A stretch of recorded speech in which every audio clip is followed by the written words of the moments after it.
Welcome to Stuff You Should Know from HowStuffWorks.com.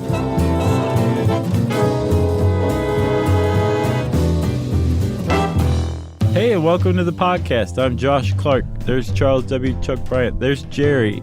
Guess what Jerry's doing? She's eating her lunch, which is what she always does.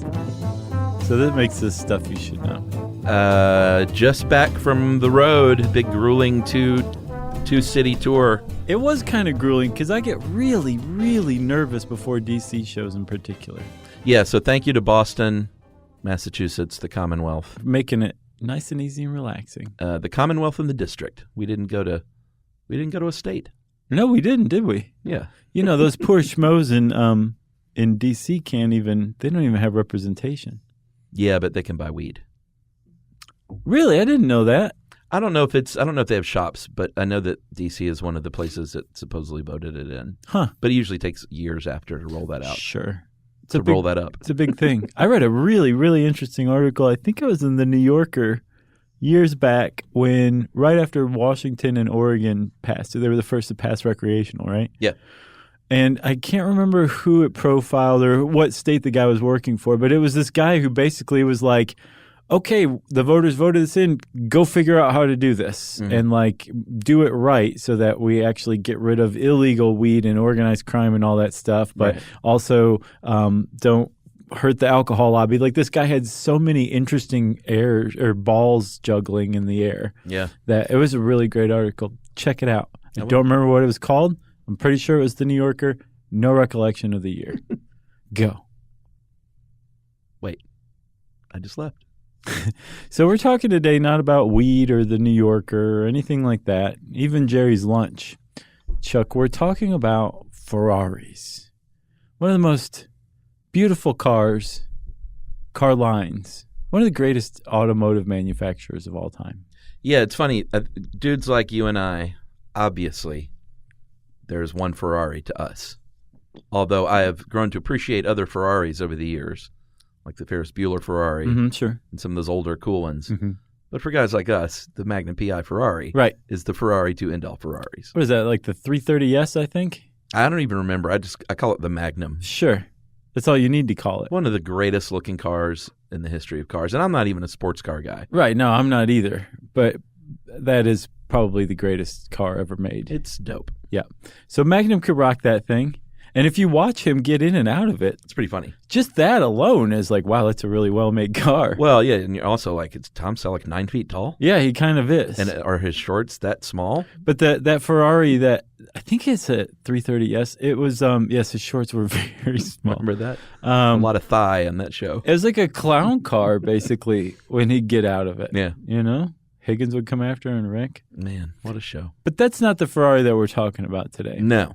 And I want to say, so there's some numbers that are in here. I went and looked up the real numbers. These are way, way, way low. What, as far as value of the car?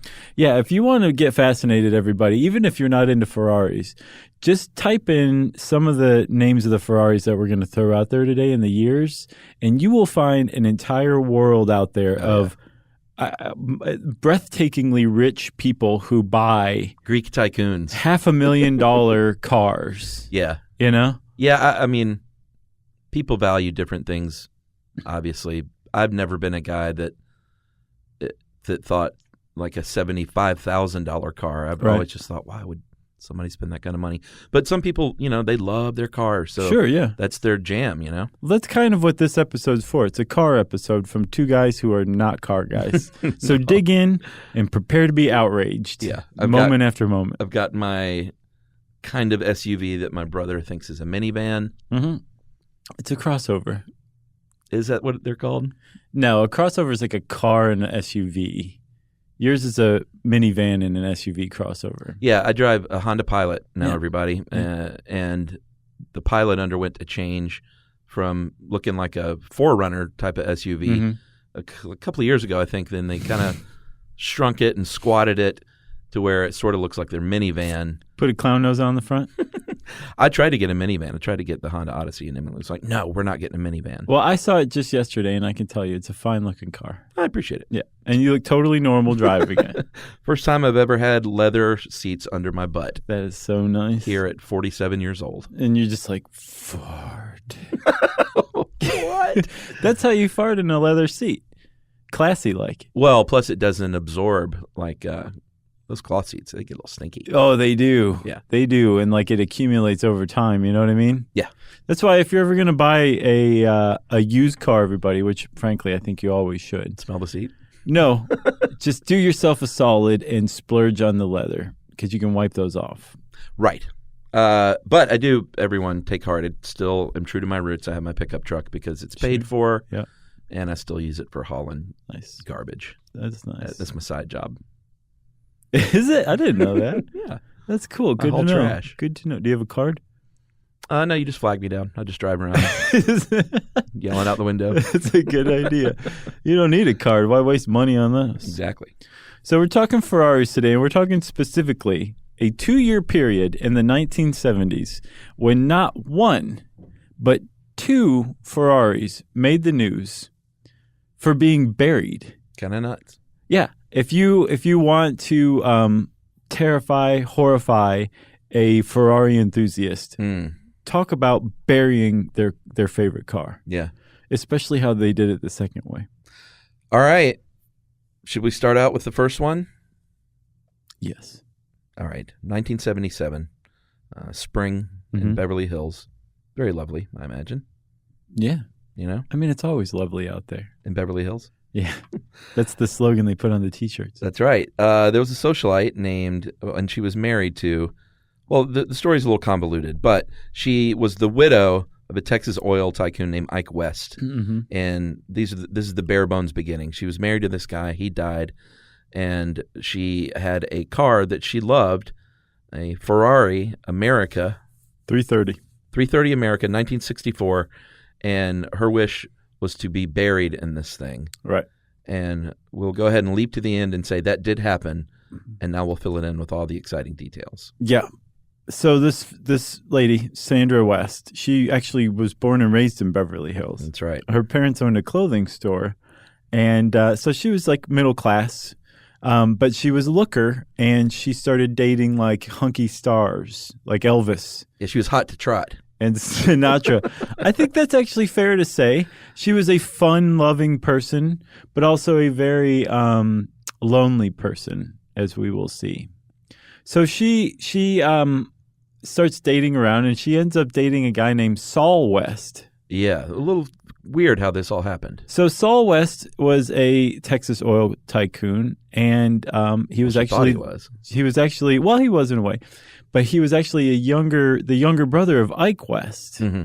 So Sandra West, when she meets Saul, she doesn't know that Ike West exists, and she's not super happy with Saul. Apparently, he ran around on her and everything. Yeah, not a good guy. And she was like, "Wait a minute, you have a brother." And he's an older brother. And we all know what that means. And he's the true heir to the family fortune. Where is he, do you say? And Saul was like, oh, he's just a washed-up loser. He loves drugs and drinking, and the parents, they're sick of him. So they sent him down to Mexico to live with his bodyguard. Yeah, that's where you go to clean up. That's another episode right there. We need to go. I looked into Ike West. There's not a lot about him online. Yeah, I wonder, I mean, is it disparaging to say that she was a gold digger? No. Yes, it is. She undertook and carried out a project successfully. Which is marry a rich guy? Right, but here's the thing. Like, she could have married Saul West. He was rich. It's not like he didn't have access to the family fortune. He was the one of the, I think, 2 brothers who was in the good graces of the family. Yeah, so it's not like he didn't have an allowance. Right. She apparently wasn't really happy with Saul West. So she went after Ike West, and it wasn't like just, picking the lowest hanging fruit. Like, she had to work for this, and she did. She, took this dude who was down and out in Mexico, living with his bodyguard. Not down and out in Beverly Hills. No. That was Nick Nolte. Yes, because his family kicked him out of the U.S. to go live in Mexico and just basically do whatever you're going to do. God knows what this guy did in Mexico. Yeah, but she went down there, like you said, cleaned him up, I guess got him off drugs, And he must have thought, this is great. This lady came all the way down here. My brother's girlfriend came all the way down here right? to take care of me. I think she likes me. Well, she definitely did. And he turned over a new leaf. He said, you know what, I'm going to come back to the United States, and I want to take the reins of this company that is rightfully mine. And this is my wife, or my wife-to-be. I'm going to ask her to marry me. And they got married. Yeah. So she cleans the dude up. They get married, and then first thing is she's like, okay, now we're moving to Beverly Hills. And I want a Ferrari. And he bought her a Ferrari. He bought her that 1964 Ferrari America 330. Good-looking car. And I looked, and it was the Ferrari 330 SN, what, Chuck? 5055. And I was like, what is SN? I can't see. Serial number? Yes. Yeah. So I looked, there are so few of those made, Ferraris, like these vintage Ferraris, that they'll actually put the serial number after it. Yeah. And the serial number is usually a very small number. It's not like one of these ones that they ran out of numbers, so they started using letters. It's like 4 or 5 numbers usually, right? Yeah, like my Honda Pilot, when they gave it to me, they were like, here's your Honda Pilot serial number. Right. 809/AJ2912. You just like checked your watch in the middle of it? Yeah, I was like, that's the one I want. So they will actually, like, they if you look, they'll add the serial number after the name of, like, this specific car is what they're talking about. And they can do that because this particular Ferrari America, the 1964 that she had, was one of just 50 ever made. So Yes. it was a hot car right out of the gate. Yeah. All right, so they're in Beverly Hills. He has health problems because he had that history of abusing his body. He had some rapid weight fluctuations, which is never great for your health. And he ended up dying in Las Vegas at the Flamingo Hotel. What a way to go.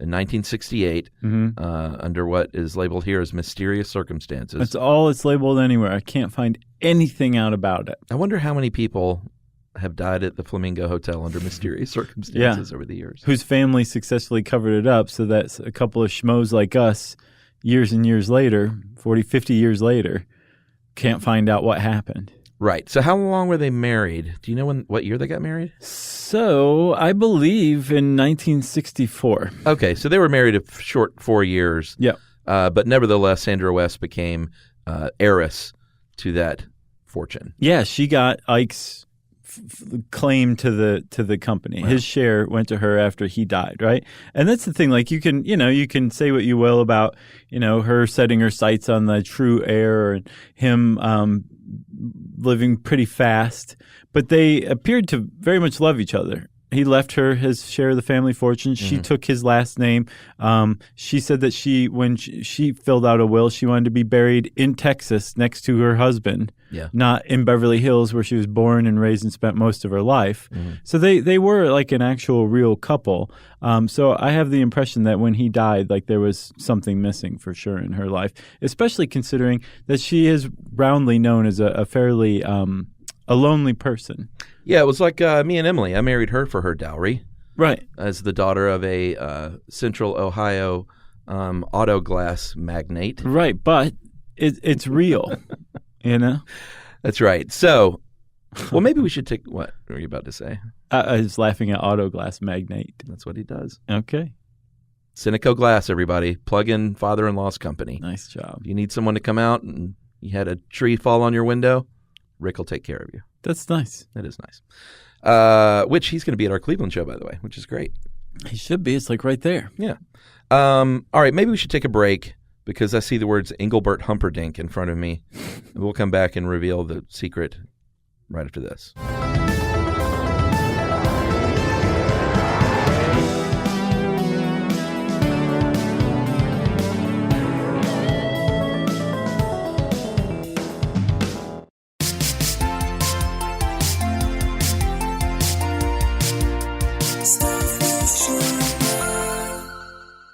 What's secret?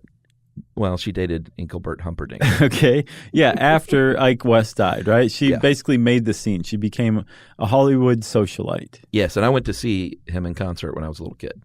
Oh, really? Yeah, it was one of those, like, I always say my first concert was Cheap Trick because that was the first one that I paid to go see. But my parents, as much as they didn't like music, they weirdly took me to see Kenny Rogers, Engelbert Humperdinck, and I think Bobby Goldsboro Nice. Those are the 3 shows that I have some faint recollection of being in the building for. Those are some good early shows. And my mom saw Elvis. I didn't go, but Yeah, I think you told me that one. on that very last tour. Yeah. I think that was in the Graceland episode. Probably so.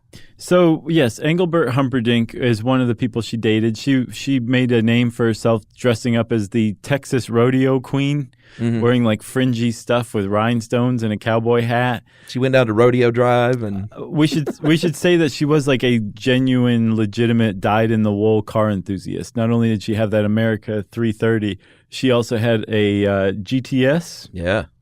No, I'm sorry, a 365 GT and a dyno.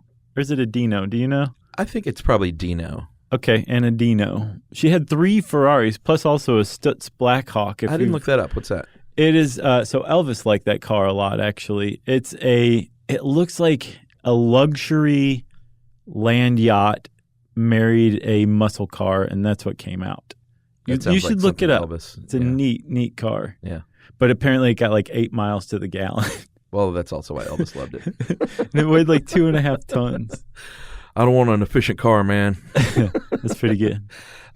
So, she would do crazy things like, well, I mean, this isn't super crazy, but she would bop around town in that Ferrari and like go to the Chasen's in Beverly Hills and order a burger to go and speed out of there in her Ferrari in her rodeo outfit. So she was sort of well known in town as a bit of an eccentric. And by that, I think we mean she liked pills a lot. Well, too. Sure. It was the 70s. So, yeah. So she lived fast, but she had fun, I guess is the way to put it, right? Lived fast, died young. She did die young. So in her America, she got into a car wreck and sustained some injuries. And she seemed to be on the mend. She was getting better. But she, from what I understand, she was given a nurse and a doctor to oversee the drugs that she was taking as a result of the car wreck while she was mending. And then one night, I guess she had taken too much, or else she got her hands on some other drugs, and she overdosed apparently on codeine and barbiturates from what I saw. Yeah, very sad. However, this is where the story gets a little strange. That was in 1977 when she passed. And in 1972, 5 years previous, she actually thought ahead of time and said, I want to be buried next to my husband. See? In my lace nightgown by Porter Loring, who was, I guess, just the go-to mortician. Hot mortician. In San Antonio. And I want to be buried in my Ferrari with, and this is a quote, with the seat slanted comfortably. Yeah. She didn't want to be sitting straight upright for eternity. Of course not. So here's the thing. For her will to be carried out, it fell to her brother-in-law / ex-boyfriend, Saul West. Saul was not very amused by the prospect of having to do this. Oh, I'm sure he was like, are you kidding me? So after all this? Yeah, because not only is it burying a Ferrari, the other Ferraris got auctioned off for ridiculous amounts of money. Some of her jewelry after her death was auctioned off for things. I think one of them was like $350,000 in 1977 dollars for one of her rings. Wow. Another one was like $150,000 for another ring, and her Ferraris were auctioned off. So her estate was being liquidated. The idea of burying one of these cars with her, who I would guess he probably didn't like very much. Yeah. That was bad enough. But on top of it, this funeral was going to cost about $15,000 in 1977 dollars. Right. So he went to a judge and said, this lady was wacko. There's no way I should have to do this. Judge now. And the judge is like, all right, wait, we're going to put a hold on all this. Let's put Mrs. West on ice in a mausoleum. Like literally. And we're going to sort all this out. So they did. Yeah, so her physician, Dr. Raymond Weston, had to testify and says, well, she was a bizarre woman for sure. And he described her as a psychotic with a tendency toward paranoia and hallucination. Mm-hmm. But the judge was like, it really doesn't matter. If these were her wishes, then it's legally, we have to carry them out. So the final ruling came down that, yes, we are going to bury this woman in her Ferrari. Right, and by we, I mean you, Saul. Yeah, the judge was not involved in that part. Man. So Saul did it. He hired Porter Loring as Sandra had stipulated, and they shipped the Ferrari out from Beverly Hills to be outfitted with Sandra, who was wearing her lace nightie, put into the car, and then put into a casket, an enormous giant casket, and then taken by train out to the graveyard where a crane was waiting. The Ferrari was in a casket? Yeah, they put the whole thing in a casket. Wow. Well, I guess that makes sense. Sure it does. It's a big old casket. Didn't Elon Musk send up? Oh, no, of course, that was a Tesla. Right. I was like, wait a minute, wasn't there a Ferrari in space? No, it's a Tesla. Yeah, that would have not made any sense whatsoever. No. And it makes you wonder, like, who really is Starman? Which of his enemies was unlucky enough to be shot alive into space to die out there while the whole world was watching, you know? In that suit? Because he's got a touch of supervillain to him. Oh, you think? Yeah, we're just all very fortunate that he's not 100% supervillain, because Right. we'd be in big trouble if he was. He keeps it all in check. Sure. So the story, very sadly, sort of ended. Although she got her wish, she didn't have a lot of friends. Like, apparently the people that attended her funeral were her attorneys and nurses and doctors and stuff like that.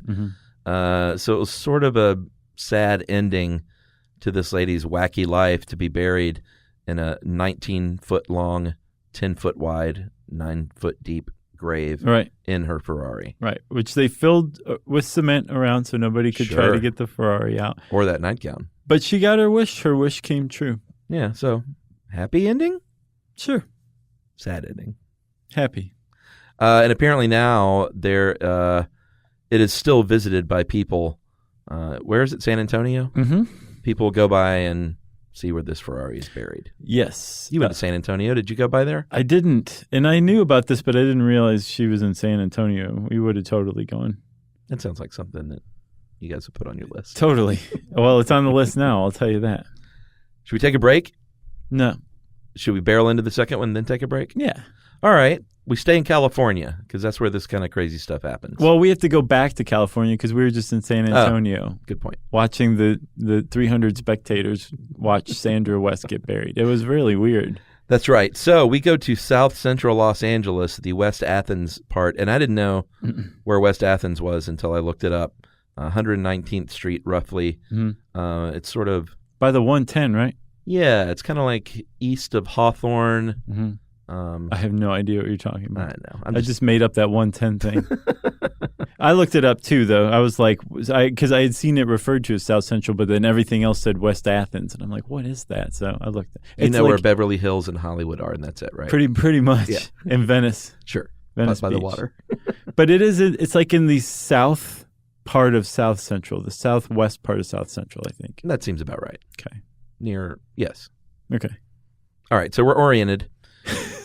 And there's a staff reporter from the LA Times named Priscilla Paynton who's going to figure in because she kind of covered this story in depth.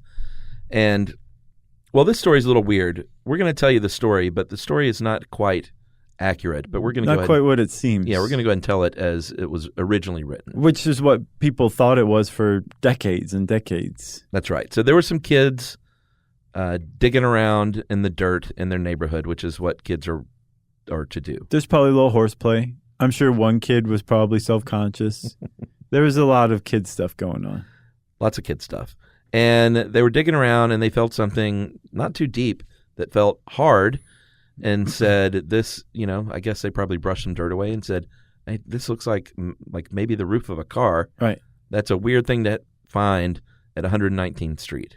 That's kind of a weird thing to find anywhere buried underground, Yeah, so they got a cop involved pretty quickly, which was, a great thing for these kids to do. I wouldn't have done that. Yeah. I would have gotten a shovel and seen what was going on. Oh, yeah? Oh, sure. So, okay, well, these kids were a little more do-gooder than you, apparently, yes. Right? So they flag down a cop, and then the next thing you know, there's two detectives on the scene. Detective Joe Sabas and Detective Dennis Carroll, who would become forever known around his precinct as Lenny Carroll because Priscilla Painting called him that accidentally. She put down that was his name in the story. Oh, if only Joe had become Carl. Yeah. Carl and Lenny. That would have been so wonderful. So Dennis Carroll and Joe Sabas were working this thing when Priscilla Payton comes out, and she's watching this whole thing going down. And this is what she's seeing. She sees all of a sudden now there's a earth mover. Mm-hmm. There's a whole bunch of sheriff's deputies with shovels. Also earth movers? Sure, Yeah. but different kind, And they're digging around this car, and they're getting more and more dirt off of it. And Sabas and Carroll see that there's a car under there, but it's covered in like rugs and plastic. And somebody tried to kind of entomb the car, or mummify it, I guess is how one of the guys from Jalopnik put it. Yeah. And what it was a Dino 246 GTS. Mm-hmm. And this also had a serial number, 07862. Yeah. And they kind of dug through the car. They eventually got it out. They dug through the trunk. There was no one buried in it. There were no drugs or big suitcases of cash or something you might expect to find in a buried Ferrari. Yeah, who would just bury a Ferrari? This became an actual huge question. Well, they ran the plates and found pretty quickly that it had been stolen, that it was listed as stolen. And so they started digging into it, right? Literally. They did. Yeah. That was a good catch. Yes. So they found that back in 1974, this was 1978. In 1974, the car had been reported stolen by the original owner, a man named Rosando Cruz. Mm-hmm. And Rosando Cruz and his wife had gone to dinner at the Brown Derby on Wilshire for their anniversary. Yeah, well, we should point out, though, as originally reported, they said that it was in surprisingly good condition. Okay, this is Priscilla Payton saying that in the Los Angeles Times. Kind of an important key little clue here. Right, okay. So at the Brown Derby, Rosando Cruz and his wife were celebrating their anniversary, and he had just bought her recently a car, I think for her birthday or something like that. Mm-hmm. And he was doing pretty well, apparently. He was a plumber by trade. I would guess he owned his own company. But he had bought his wife a Ferrari that at the time had cost about $22,000 is how much it had set him back, which is well over $70,000 in 2017. Yeah. Okay. So when they got there, he had noticed that the valet was looking a little too anxious to get the keys from him. And he's like, I'm not letting these guys get Ferris Bueller my car. And his wife was like, what does that mean? He's like, just give it a decade or so. Yeah. And you'll see. So he decided to just go park it himself on Wilshire Boulevard. And he Much did. safer. Yeah. Good idea. Yeah. And so when he came back, the car was gone. That's right. The car was gone. There were no leads as to who took it, as far as the detectives were concerned. And the Farmers Insurance Group said, you know what, we're going to pay this thing off at a loss of that $22,500 dollars to the legal owner, which at this point was the Bank of America. Very, very big point as well. Okay, so basically, what you just said, the upshot of it is they said, okay, we looked into it. The car was stolen. It's gone. Farmers Insurance, you need to pay the owner of the car, which is the bank, and it's all just done. This is 4 years prior, right? That's right. So when the car turns up, like you said, Priscilla Payton, well, you want to take a break? Nice cliffhanger. Okay.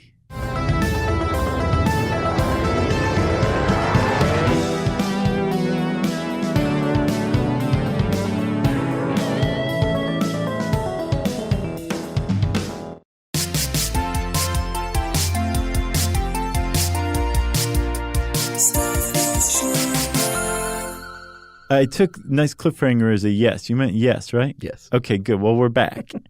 So, like you said, Priscilla Payton had said the car seemed in surprisingly good condition. She painted a good picture. She did, but an incorrect picture. That's right. So basically, she set off this huge frenzy among Ferrari enthusiasts. A 1974 Dino had been discovered underground. Yeah. Had been written off by an insurance company and was in surprisingly good condition. That meant that they could probably get a pretty good deal on it, and everybody wanted it, and everybody started lighting up the switchboard at Farmers Insurance. Yeah, and I get the idea that not only could they get this Ferrari and do whatever little restoration it needed, but there's also just the story behind it Right. made it kind of a cool thing. Like, Yeah. this was the car buried in South Central Los Angeles. Yeah, and I mean, look at it now. This made national news. Oh, yeah. It also, Sandra West's burial made national news, and that had just been several months before. Yeah. So the two were compared. It was buried Ferrari fever in the U.S. in the late 70s. How close that was. Very close. Interesting. I mean, different years, but she was buried in May, and this happened, I think, in like the following year, like less than a year later. Okay. Okay? All right. So the car actually was not in good shape at all. No. To say the least. There were, and boy, I love this. This is why it's a Ferrari. 21 layers of paint, 14 layers of primer, 7 layers of paint. It was in bad shape. The paint was freckled. Had white spots all over it. Yeah. Rust, of course. You can't bury a Ferrari and cover it with rugs. Right. And expect it to, that'll take care of it. So rust had eaten through it, through the body. The leather interior was in bad shape. What did the thieves do with some towels? So they were smart enough to stuff towels into the intake to keep dirt and worms and stuff from getting into the engine. Oh, but okay. they neglected to do that in the exhaust pipe.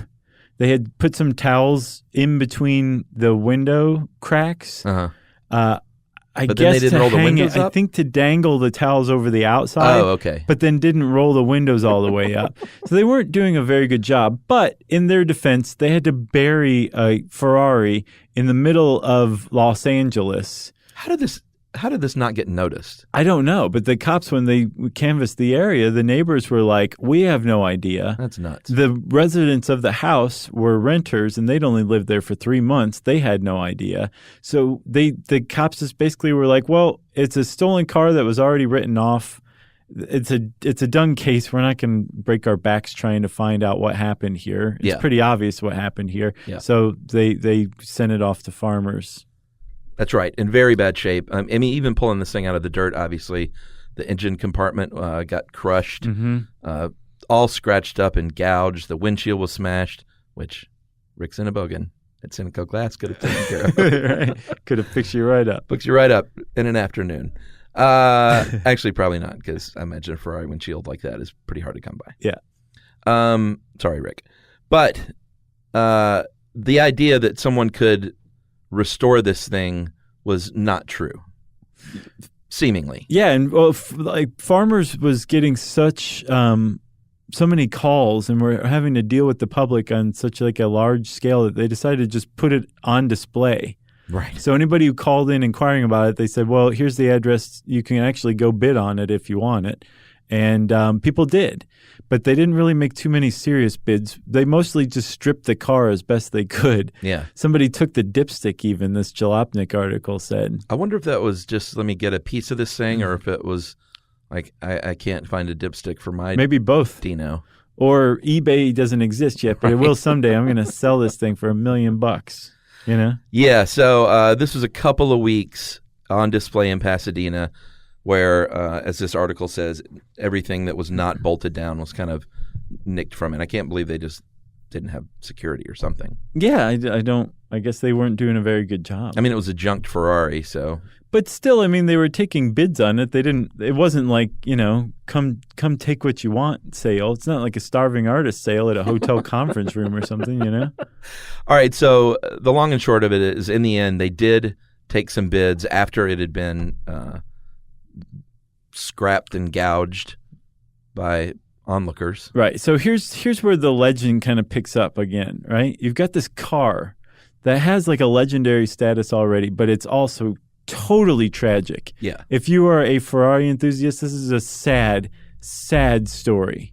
But it's purchased by somebody, some unknown person, actually like a mechanic, I think, who owned his own garage. Yeah, in Burbank. Tried to start it, and like for some time there were some dispatches coming out of this restoration project because the public apparently knew that this guy had actually gotten it to start, but then the engine just collapsed. Yeah, and it didn't look very good, right? Yeah, and what did he pay? Like between $5,000 and $9,000. Yeah, it's a pretty good deal, but it was in pretty bad shape. Yeah. Right. So after that, the Ferrari just kind of disappears for a little while, and then somehow the Ferrari enthusiast public could confirm that the thing had been resurrected. Mm-hmm. It had been licensed. It had been restored to its former beauty. They had a new plate called Dug Up. So great. Right? Yeah. But then it just is gone. It's not listed on any of the Ferrari registries or the dyno registries or anything like that. It's just they know it's out there, but they don't know where it is. It just becomes like this phantom, which makes it even cooler. Yeah. And that's where the story ended. Originally, there were a couple of Jalopnik articles, and It's a good website. it really is. It's a great website. And there was one Jalopnik writer in particular who was like, "That was a pretty good article, but I want to know more about it." His name was Mike Spinelli, and he did a follow up. He dug in even further to this legend. He wanted to find that Ferrari, and he actually ultimately was successful. But what he turned up, Chuck, was an even bigger twist to the story than digging up a Ferrari in the middle of South Central Los Angeles. That's right. He ultimately found Dennis Carroll, that one of the original lead detectives, Lenny and Carl. He was Carl. And he learned the true story, which was kids did not find this thing playing in the dirt. That didn't happen at all. It was actually discovered because of a tip from a CI. And if you've seen The Wire, you know what that stands for. It's a confidential informant. He was a heroin addict, and when I say he, I assume it was a guy for some reason. Yeah, it could go either way. Yeah, I just hear confidential informant, heroin addict, and I think dude. Mm-hmm. Not fair, ladies. I'm sorry. Right, yeah. Don't leave us out of that circle. So he and his partner had made Lenny had made up that story about the kids finding it.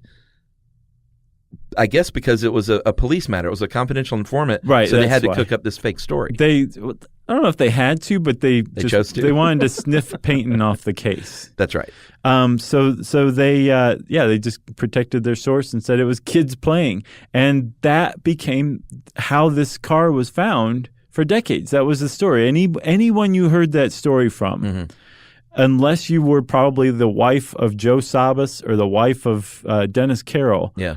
they would start with some kids were playing in a yard and found this car. Totally made up, right? So that's twist number one that they found. Twist number two is actually the fact that this was all a setup job to begin with. Yeah. By the owner. Did we say he was a plumber? Yes. Yeah, the plumber basically, I mean, what, could he not afford it? So he decided to have it professionally stolen to get an insurance claim? Yeah, that's my impression. That's what he did. We don't know the reason behind it, though. I think my interpretation, and it's up for interpretation because he was never charged with this crime. Oh, really? Yeah. Okay. It was written off as a loss, right? Right. Which we all pay for, let's be honest. Right. This is the Josh Clark interpretation of this crime. Okay. Rosando Cruz very much loved his wife. So he bought her a Ferrari that he couldn't afford. Mm-hmm. But did I say he very much loved his wife? Yes. He didn't want to tell her that he needed the Ferrari back. He arranged for it to be stolen and maybe make some money on the side as well. And then he could pretend to be mad that the Ferrari was stolen and all of his problems would be solved. Right, which is why he cooked up the story about being wary of the valet parkers. So this is why I need to park it on Wilshire. Mm-hmm. And that's where it was prearranged to be taken. And he kind of thought like, oh, you're going to like strip it for parts and then drive it into a ravine. Yes. Which makes sense in a weird way. Right. Then you could fence the parts so you got some extra money, mm-hmm. and then he would pay them out of the insurance claim. That's not how it went down. He didn't say bury this thing in South Central LA. Right, without stripping it of basically any parts. I think they took the Ferrari logo off of the back of the car. Oh, sure. But everything else points to the idea that the thieves were going to. Yeah, it did. Mike D's first necklace, right? But all of the way that the car was buried points to the idea that the thieves were going to come back for it someday. Right. There was an attempt to preserve it. Let me throw some rugs on this. And not only are we getting paid for stealing the Ferrari, but we're going to dig it up and drive it out of that hole one day. Yeah. Yeah. Wow. Because it's got all-wheel drive probably. That's pretty amazing. So from what I understand, Rosando Cruz was never charged with this crime, even though the cops knew. Good for him. I guess. Yeah. And that was just my interpretation. I don't mean to cast any shade on him, but just from my research, if that's not the case, my apologies, but That is what it looks like to me. Here's the thing. He didn't get the check. The Bank of America got the check. Well, yeah. So if that was the point, he didn't think it through very well. Well, but he was out from under those payments at least. Right. That's why I think he did it. You didn't have to pay that, like $700 a month? I can't imagine, though. I mean, think about it. Just think about buying an $80,000 car. Yeah. That's a lot of dough. That's a lot of dough. It's a lot, Chuck. But now that car would be worth about $300,000. Well, it's still around, though, right? Yes, it is. Sorry. There's still more to the story. Yeah, a guy named Brad Howard actually owns this car that was buried and trashed underground, which is a pretty amazing end to this story, is that this thing is actually restored to its former glory and still owned by a guy. Yeah, and the guy Mike Spinelli makes this point that when the Ferrari was found, it was in pretty bad shape, despite what Priscilla Payton said in the article. Yeah. But it could have been in way, way, way worse shape. And the reason why it wasn't in worse shape than it was because those years, between 1976, 1977, and most of 1978, there was a huge drought in Southern California. Oh, yeah. The same drought that actually created skateboarding because nobody could fill up their pools, so skaters started skating the Z-Town, Dogtown Z-Boys. Yeah, there you go. They started skateboarding because of this drought. That same drought preserved this car a little bit underground, more than it would have been had it rained a lot. Right. And that's the end of that chapter. Paul Harvey style. So you got anything else? No, I mean, I wonder if this has happened again. Maybe we'll do a whole suite on buried cars. I would love to know that. Yeah, if you know that there's, especially if somebody buried another Ferrari, let us know. We'll add it and make it a hat trick. Please. In the meantime, you can go look up buried Ferraris all over the internet and on Jalopnik in particular, who did a great job of digging this story up.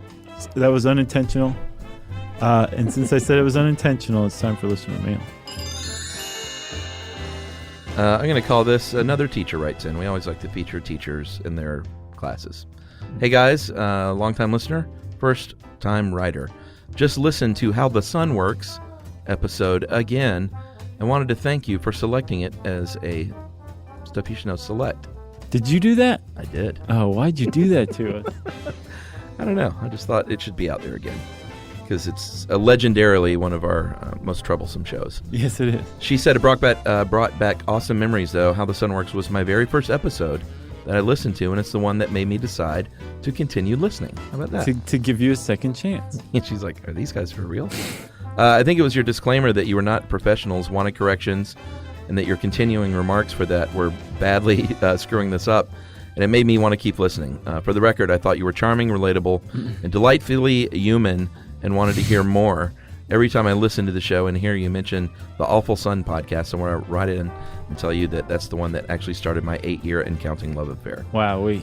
How about that? That's something. Like many others who've been listening, your show has become very special to me, not only because it's helped me through many long car trips and intensive home projects, but because I've listened through some very formative years of my life. I started listening as a teenager, and I feel like y'all are friends who have been with me through high school, college, and my early married years. What? And now I am a teacher. What? I teach 7th and 8th grade math, science, language arts, and social studies, and I feel like I'm constantly telling my students facts and tidbits that I learned that week from your show. And now I am middle-aged. And now I'm retired. Now I'm dead.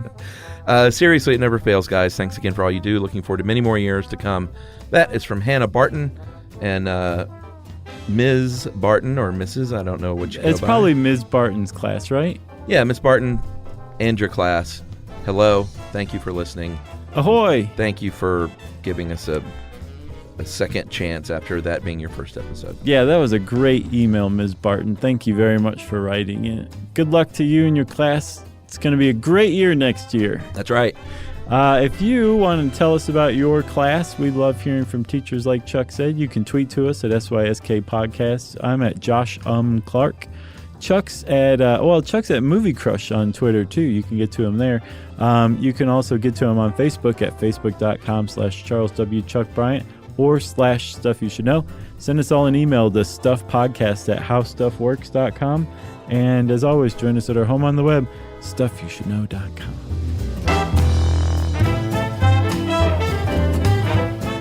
For more on this and thousands of other topics, visit howstuffworks.com.